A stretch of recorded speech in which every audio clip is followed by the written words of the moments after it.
I'm sure by now all of you have heard of Tuckman's model that goes from forming to storming to norming to performing, and then later his team added adjourning for when team ends.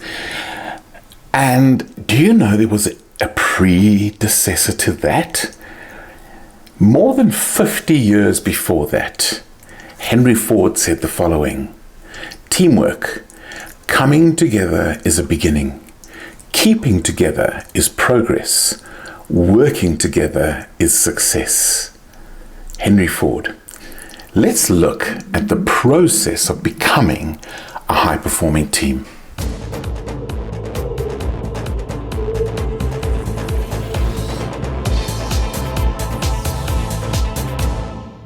So Henry Ford's version was coming together, keeping together, working together. Coming together is a beginning. Keeping together is progress. Working together is success. What do we mean by that? Well, let's start with the coming together. The coming together is the initial setup of the team. I often talk about this is where you create your team charter. Why are we here? Who do we have? How do we want to be together? And from that, of course, what are we actually going to do?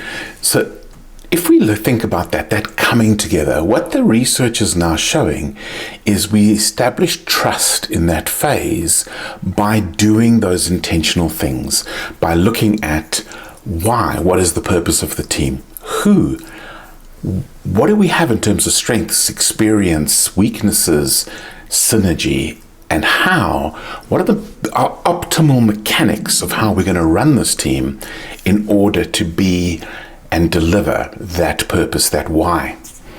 So it's in that phase that we answer all those questions.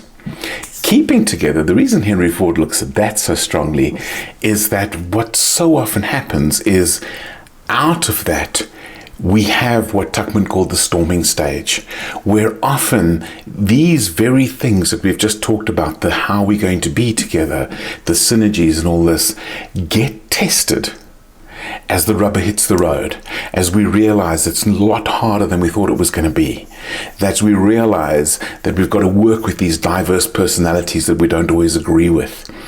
These are the things that start to need the glue of keeping together. But when we can see ourselves through that, then we can start working together. And it's in the working together and the continuous improvement of the working together that we really deliver. And the key piece for me is he's put a strong emphasis on the early stages of team development. You know, the kind of forming, storming stages. And the reason is this: conscious leaders slow down to speed up. And that's what this is all about, is so many unconscious leaders that I see, or less conscious leaders, want to charge into do. And they're not wrong that there should be an urgency.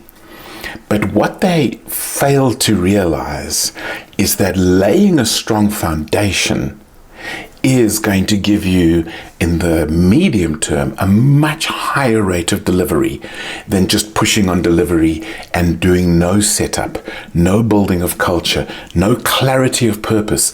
I've seen teams highly productive on the wrong thing. So we're talking efficiency and effectiveness. That foundation is laid, doing the right things and doing things right. That foundation is laid, and it's not a matter of just do, and then we later discover we're actually on a different page. And my best example of that is I once asked a team that had just formed, what is the purpose of the team? Why are we here? Why are we a team? And we had 7 different people and we had 7 different directions. And when we empower that, we go in different directions. If you want to go in one direction, get that established up front. That is the key. That's how we can then continuously improve and reach the levels of optimal performance, of 1 + 1 is 11 performance. It comes through slowing down to speed up. Not stopping, slowing down to accelerate. That's the key.